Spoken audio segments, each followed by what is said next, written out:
अगर gut health आपकी बराबर है, अच्छी चल रही है, आपका पेट सही से साफ़ होता है, एसिडिटी ऐसी वाली छोटी-छोटी जो कंप्लेंट्स हैं वो बिल्कुल नहीं होती है, पूरी जो खाते हो वो डाइजेस्ट हो जाता है, मोशन करने से 1 बार या 2 बार ही जाना पड़ रहा है, तो इट्स मीन्स कि आप परफेक्ट हो। सो गाइज़ मेरे ख्याल से ओलिगोस्पर्मिया आप सफ़र करते हो तो आप बहुत अलग-अलग ट्रायंगल्स पे चले जाते हो, मतलब आपके एंगल्स थोड़े डिफरेंट हो जाते हैं। तो यहाँ पर कुछ एंगल्स ये होते हैं कि हम जिस बात पे चल रहे हैं, चाहे वो एलोपैथी मेडिसिन हो, चाहे वो होम्योपैथी हो, चाहे वो आयुर्वेदिक हो, जिस बात पे चल रहे हैं वो एक्चुअली करेक्ट बात है या नहीं है, पहली क्वेश्चन तो सबसे पहले यही आता है। तो मेरे हिसाब से ओलिगोस्पर्मिया कोई ऐसी मेजर दिक्कत नहीं है। बेसिकली अगर आपके न्यूट्रिशन लैक हो रहे हैं तब भी आप ये दिक्कत फेस कर रहे हो, अगर आपका गट हेल्थ ख़राब है तो भी आप ये इशू फेस कर रहे हो।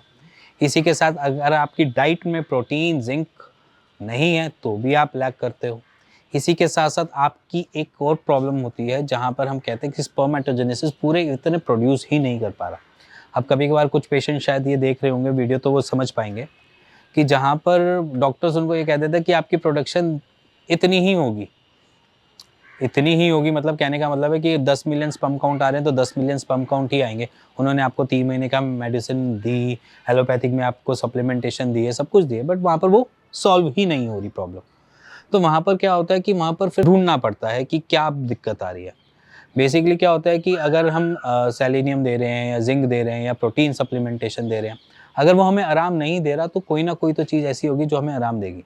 तो सबसे पहले अपने आप को डायग्नोस कर लो खुद से कि आपको स्टूल तो नहीं आ रहे बार बार, खाना खाने के बाद आप लेटरिन तो नहीं जा रहे, उसके साथ साथ अगर आपको गट में प्रॉब्लम आ रही है, मतलब कि कोलाइटिस या आईबीएस जैसी कोई प्रॉब्लम बनी हुई है। अब मतलब आईबीएस मतलब मैं पूरा ढंग से मैं बता देता हूँ थोड़े बहुत सिम्टम्स के बारे में, कि अगर आप खाना खाने के बाद स्टूल जा रहे हो तो दिक्कत, अगर आपको कॉन्स्टिपेशन काफ़ी रहती है तो दिक्कत, और इसी के साथ साथ लंबे समय तक अगर आपकी लेटरिन में आंव सी आ रही है, कोई म्यूकस या बलगम जैसा कुछ निकलता है, सफ़ेद रंग की कोई लेटरिन के बाद चीज़ गिरती है, तो समझ लेना कि आपका गट की वजह से आपकी जो बेसिक नीड है वो ढंग पूरी नहीं हो पा रही, चाहे वो जिंक हो, चाहे वो प्रोटीन हो, वो आपके शरीर में लग ही नहीं रहा।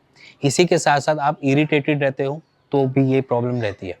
तो इसीलिए गट हेल्थ इम्पॉर्टेंट होती है जहाँ पर ओलिगोस्पर्मिया आ जाता है। अगर गट हेल्थ आपकी बराबर है, अच्छी चल रही है, आपका पेट सही से साफ़ होता है, एसिडिटी ऐसी वाली छोटी-छोटी जो कंप्लेंट्स हैं वो बिल्कुल नहीं होती है, पूरी जो खाते हो वो डाइजेस्ट हो जाता है, मोशन करने से 1 बार या 2 बार ही जाना पड़ रहा है, तो इट्स मीन्स कि आप परफेक्ट हो। और अगर आप परफेक्ट हो, अगर आप जिंक या कोई भी ऐसी सप्लीमेंट लेते हो तो वो आपको आराम दे देती है, बट अगर वो नहीं दे पा रही तो इस पे थोड़ा-सी नज़र डाल लेना, क्योंकि मोस्ट ऑफ द पेशेंट्स इस जगह पे देखते ही नहीं हैं, ध्यान देते ही नहीं हैं। अब उसके साथ-साथ क्या होता है कि स्पर्म प्रोडक्शन पे बात करते हैं कि स्पर्म प्रोडक्शन बनी ही इतनी रही है, स्पर्मेटोजेनेसिस इतने ही स्पर्म प्रोड्यूस कर रहा है जितने आपके भी सीमन एनालिसिस की रिपोर्ट में पहले आ रहे थे और आज आ रहे थे। देखो इस कंडीशन में बेसिकली स्पर्म प्रोडक्शन ऐसा नहीं है कि वो और बढ़ा नहीं सकती, बढ़ा सकती है।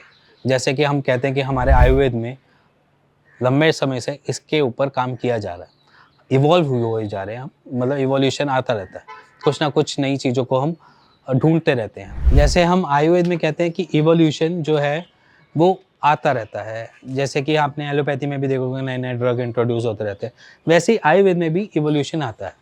जो नेक्स्ट जनरेशन है वो कुछ नई चीज़ें उसमें ऐड करके आपको सर्व करती है एज इन आपके ट्रीटमेंट में या एज इन उसमें। अब यहाँ पर ऐसा नहीं है कि सिर्फ और सिर्फ आयुर्वेद ही बढ़िया है, होम्योपैथ में भी सेम यही है। तो ऑल्टरनेट मेडिसिन को आप यहाँ पर ले सकते हो, क्योंकि यहाँ पर बेसिकली क्या है कि स्पर्मेटोजेनेसिस के ऊपर काम किया जा सकता है।